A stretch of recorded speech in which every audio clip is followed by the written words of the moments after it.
Well, ladies and gentlemen, thank you. Let me make sure that I'm not blowing my eardrums out here. It's working. Yeah, it's okay. Well, obrigado. Let me say to all of you, I think it is such a privilege for us to be able to hear from André Corrêa do Lago. That's a very good I'm trying very hard. I've Yeah, probably mispronounced so many No. names Corrêa and places. was perfect. Corrêa, like an H. Obrigado, obrigado. So thank you so much for being here.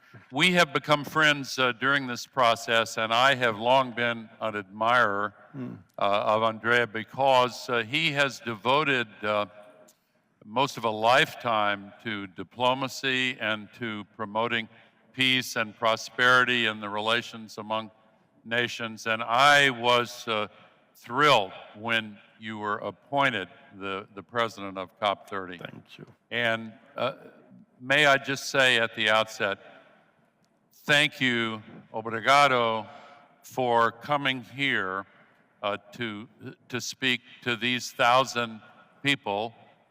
999 of them basically are Brazilian, mostly Brazilian. And we are all excited about COP30. May I say, I will be in Berlin. Good. And I am looking forward to being in Berlin.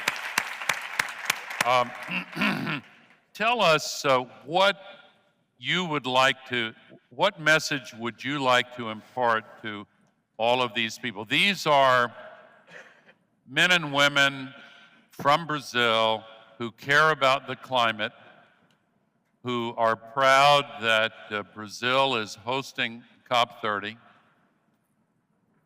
but who want very much for COP30 to be an historic success, and they want to know what they can do individually to increase the chances that COP30 will be a great success. What would you like to say to them? What can they do to realize their dreams? Well, I have a lot to tell you, but essentially, it's the words that we launched as the spirit of this COP, which is multidão. Multidão, all Brazilians know what it means.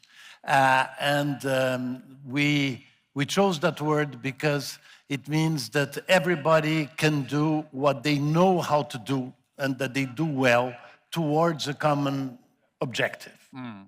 But, can you hear me? Yeah. But the thing is that multidão is something also that has a beautiful aspect, is that you don't need to be coordinated. People know where they're going. So I know that you all know where you want to go. The direction is very clear. We need to transform this new economy, this new world in which climate is considered and is natural. And to do that, each one of us has a different solution and a different idea. And I think that that is the wonderful thing, is that if we have this objective at the end, we will know what we need to do for the COP. They all know, I am absolutely sure they all know what they need to do to the COP. And that's the spirit of the multidão. And I want you to do independently what you believe is important to have a climate inserted into the way of thinking that the world needs.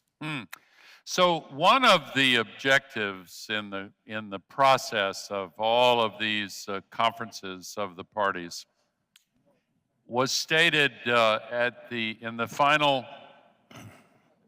resolution that came from COP28 two COPs ago. It's crazy that it took 30 years to mention the phrase fossil fuels, but at the end of COP28, there was an agreement among the 195 nations that we must phase out, transition away from fossil fuels. But last year in Baku, that was forgotten. And immediately after COP28 in the United Arab Emirates, Saudi Arabia and Saudi Aramco said, that's a fantasy. We don't have any intention of transitioning away from fossil fuels. Can we hope that at COP30 there will be a bringing back to life of this commitment to transition away from fossil fuels? Yeah, President Gore is really describing this really incredible moment that happened in Dubai. And in fact, all the country agreed. So we all agreed that we need to transition away from fossil fuels. This is done. This is already an agreement. Now, how we're going to do that? This is something that each country is supposed to have the liberty to decide how they are going to transition. I have to tell you that Saudi Arabia is doing part of this effort. I've been to Saudi Arabia and I was very impressed on how they are turning to renewable energies for their electricity. Saudi Arabia has incredible capacities, and I think that they are going to contribute a lot to the transitioning away. Really? Yes, sincerely. Yeah, but we can discuss that. But the fact is that since it's already given, it is a given, we have put this issue, we have two dimensions that we have to deal with this issue. One is try to bring it to the negotiation, as you say, because last year in the negotiation we didn't talk about it. But the fact is that it's done, it is already agreed, but we may work about maybe a timetable, organize who is going to go first, who is going to go after. I think there is a huge debate already internationally about that. But we put transitioning away very clearly in our action agenda, because our action agenda, as for those who haven't gone to COPs, and I'm sure that many of you have gone to COP, the action agenda happens in the same space as the negotiation. But as you all know, in the negotiations, only the countries can negotiate. But in the action agenda, everybody else is there. The subnational governments, business, NGOs, scientists. And in the action agenda, we have put transitioning away as a key, one of the issues that we have to debate, because we chose the 30 most important things that were already decided under the Paris Accord, already decided, and that we just need to implement and bring solutions, show solutions. You were just talking to me about this amazing thing in these satellites that are now climate trace. The climate trace. Yeah. It's amazing what you told me. I think that this is a fantastic thing that will help all of us to know what we need to implement, because the negotiation is only the countries. But once it's done, let's all work together to implement what the governments agreed. Yes, okay, good. Well, that's good. That's good to hear. I hope that the commitment to transition away from fossil fuels is strengthened. I know that the world is going to continue to burn fossil fuels for quite some time. But I hope that this push will come even stronger in COP30. So how do you imagine that the subnational governments and civil society will be able to participate more actively in COP30? You have stated that as one of your goals. Yeah. How will you facilitate that? Yeah, I think that President Lula we discussed a lot the issue of the COP, and there are three things that are very clear to him. One is that we need to strengthen multilateralism, because we are seeing how an individual country, I'm not going to quote which one, is taking some decisions that have a very strong impact, but you, like me, believe very much in multilateralism, and we have to strengthen multilateralism. The second thing is that President Lula himself thinks that this process became so complex, complicated, and a bit mysterious that the rest of the world doesn't really feel connected to the process, doesn't know how this process is really affecting their life, changing their life, or even don't know very well what they can do to strengthen the process. And the third thing is that we have to go beyond the UNFCCC and the Paris Accord for implementation. We need the World Bank, we need all the other development banks, we need all the institutions, WTO, everybody to work together to put climate as a central issue in every subject that we're dealing with, because climate is everywhere. So that second priority, which is trying to explain again, bring this process closer to people again. And I believe that the action agenda is that effort that we're doing, that everybody will understand, well, if it's already agreed that we're going to do this, this, and this, let's work on that thing. And this also advances a lot once you know that there are solutions, amazing solutions, coming from the most surprising countries. There are solutions, there are technologies, there are practices, there are amazing policies, and that we can all learn together and advance. If we allow only the countries to agree by consensus on everything, we're not going to go as fast as science tells us we have to go. We have few years to do the essential things. So if this can accelerate action, I think you will agree with me in Belém, we will be very much together trying to accelerate that. Yes, I do agree. I want to ask you about concerns that some have expressed on the ability to be fully inclusive of all the delegations that want to come. You have heard this from many people I know. It's been in the media a little bit. I have not expressed any such concern because I know President Lula. I know you. I know your team. And I know that my own belief is that President Lula is going to do whatever he has to do to make sure that there are no problems for full inclusion of the process.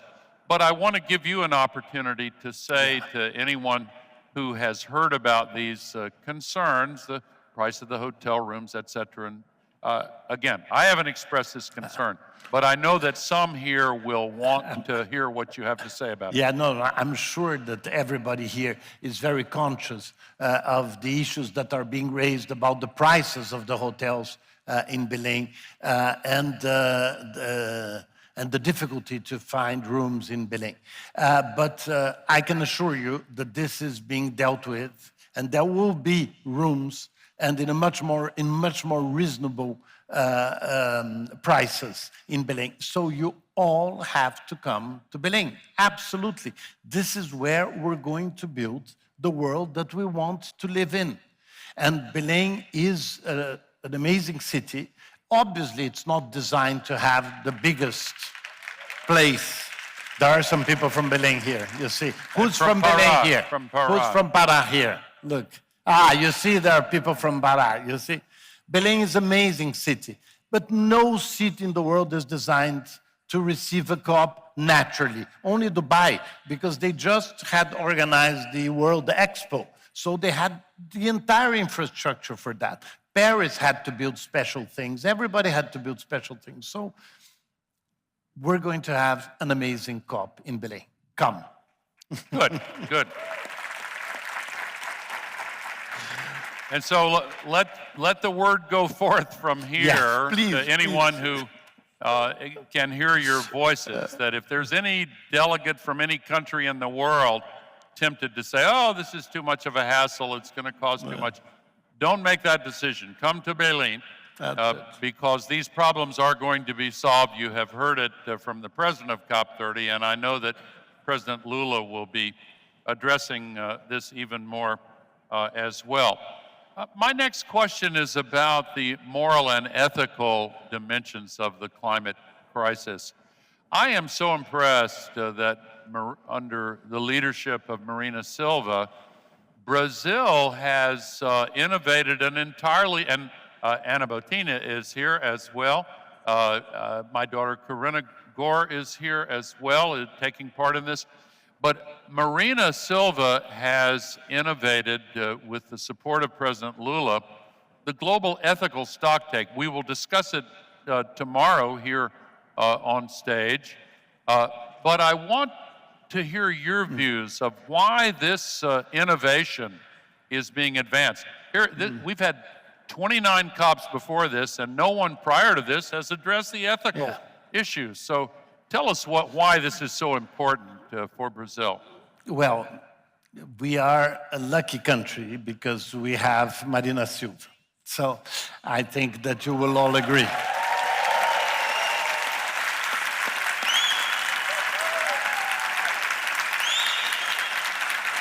And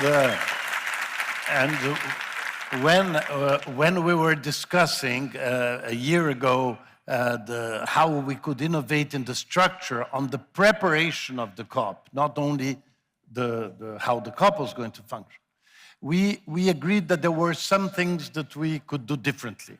So, first of all, since many people are talking about 10 years of Paris, are we going to have reinvent things? We don't believe we need to reinvent things. I think that the convention in which you participated so actively in 1992, you were also essential in the negotiation of the Kyoto Protocol and the Paris Accord.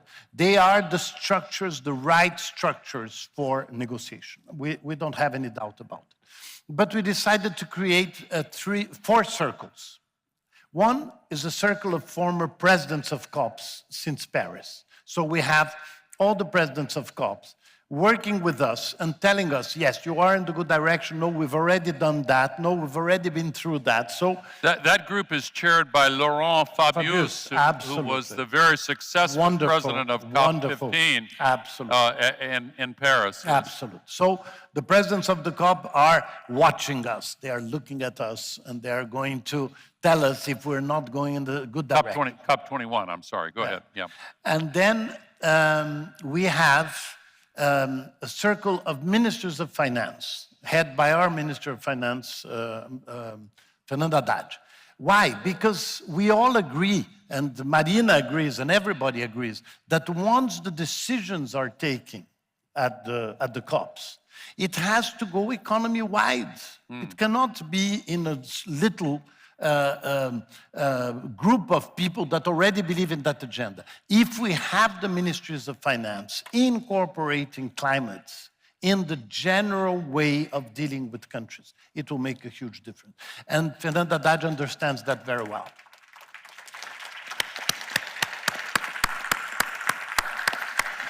And so he has built on what he had already built on the G20, of the ministers of finance of the G20, where we discuss climate very seriously. And he built a larger group. Now there are more than 35 ministers of finance that are committed to two things: to implement what have already been decided by the COPs, but also to contribute to the roadmap to 1.3 trillion that we are going to have to present, the president of COP29 and myself. We're going to have to present that before the COP.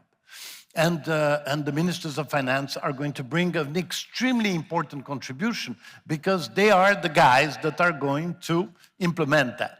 Then we have two other circles. We have a circle that Minister Guajajara, the Minister of Indigenous Peoples, is leading, which is a circle of peoples. Never before in a COP, we had such a large consultations with indigenous people, with African descendant people, with all the groups that have been excluded in the discussion of climate. And this group, coordinated by Minister Sonia Guajajara, is doing an amazing job also. So that's the third circle. And then the circle you mentioned, the circle that Marina imagined and that President Lula and Secretary General Guterres are supporting very much with this ethical stocktake.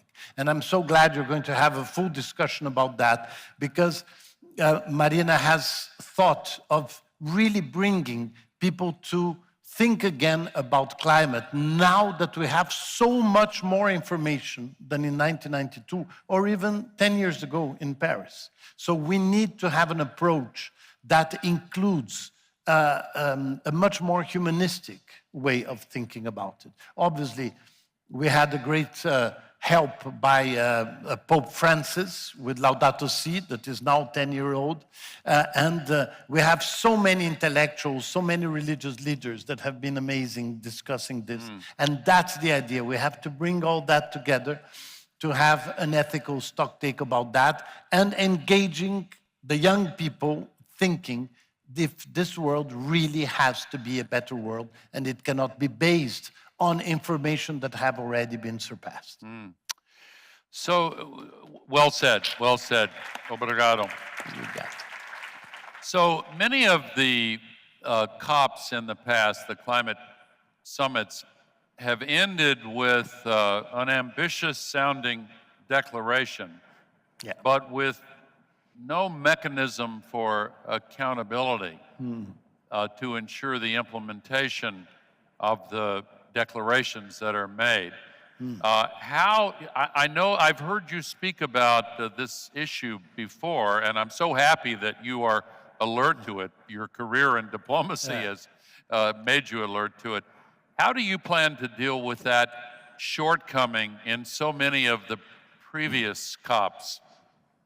You're really talking about credibility and accountability. These are two things that I believe have helped people to disengage with COPs.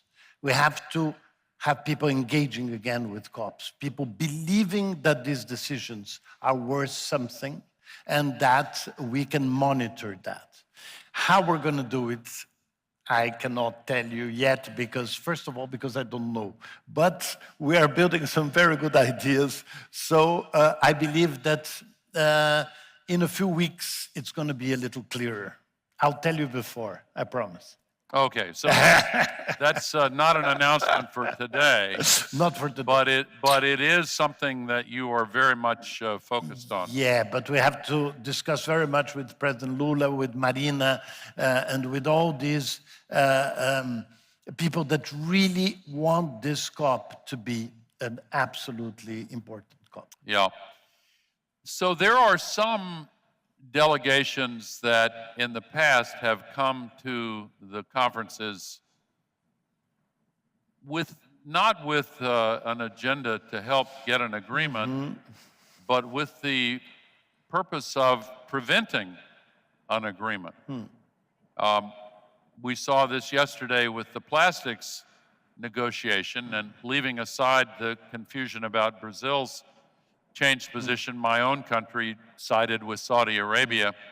You had some kind words about Saudi Arabia earlier, but I would just say I'm not a diplomat anymore, so I can say this maybe. They went to the plastics negotiation with the purpose of preventing an agreement. Maybe I shouldn't single out one nation, but what would you say to many of us who are really concerned that some of the petrostates are determined to block action?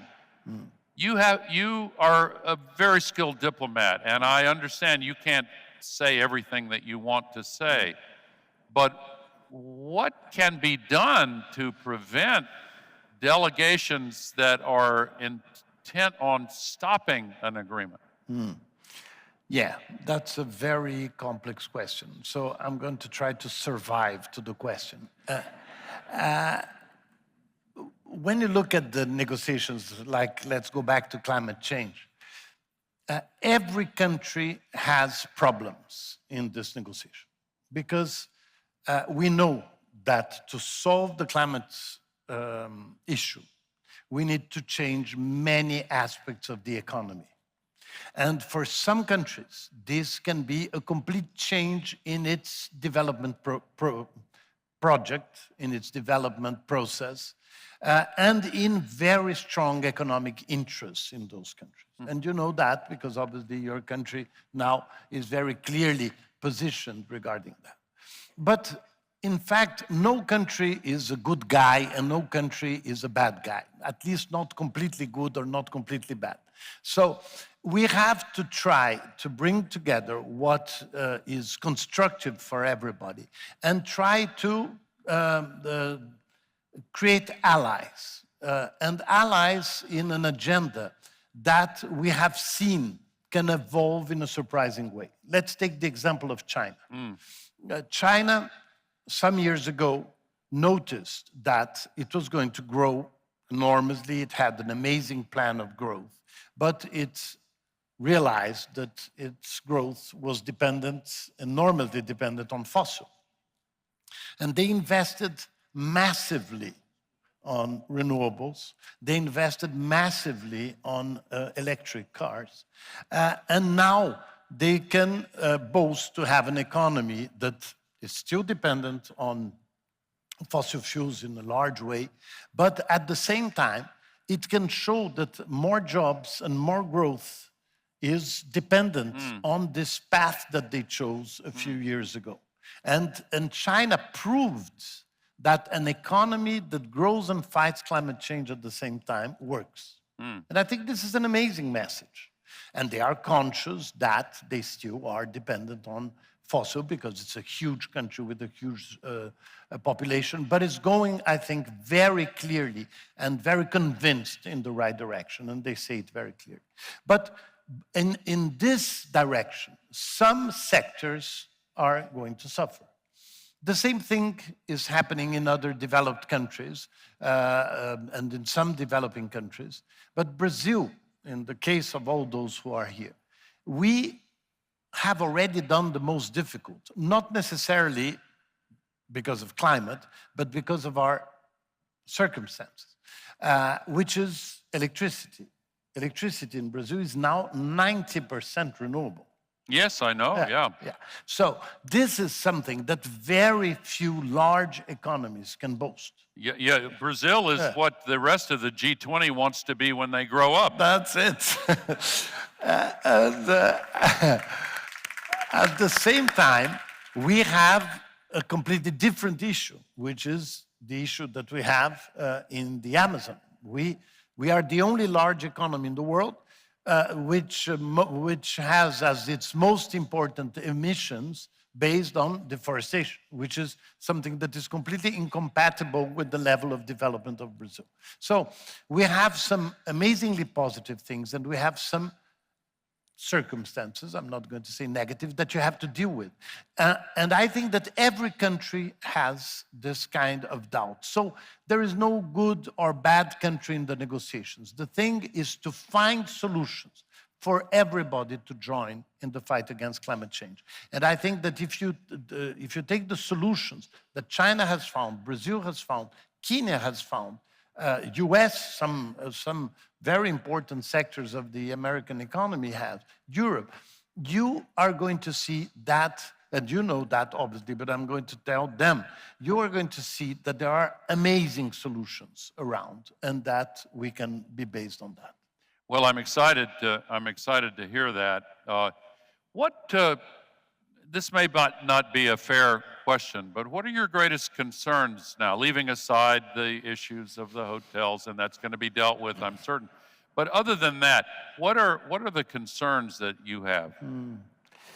Well, you know, I think that we're living a very strange moment in which misinformation about climate change is really complex.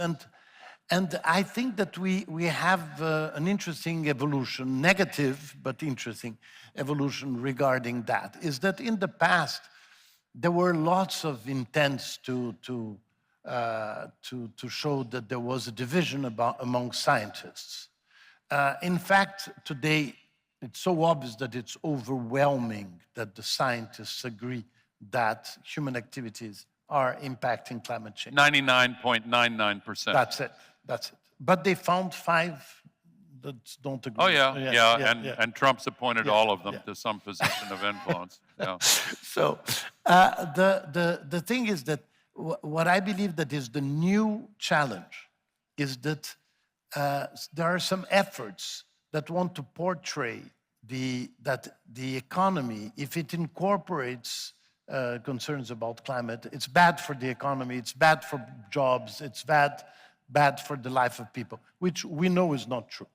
But this is the new narrative. No, if you're going to fight climate change, this is going to be bad for you, it's not going to grow. And we have to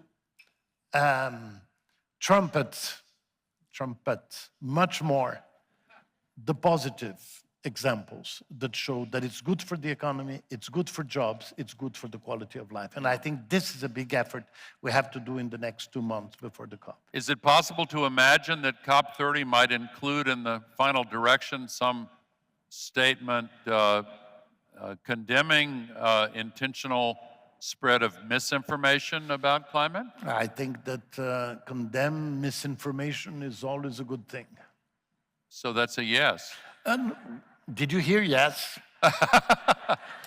Well, what I hear is an amazingly skillful, committed, ethical diplomat with great experience. And That's very kind. André Corrêa do Lago. Fantastic. I am so impressed with the job that you have been doing. I've read all 5 of the letters that you have sent out to the world community as president of COP30. I wait, the 6th one is on the way, I understand. And to all of those of you from Brazil, I would say that Brazil has put forward its very best as the president of COP30.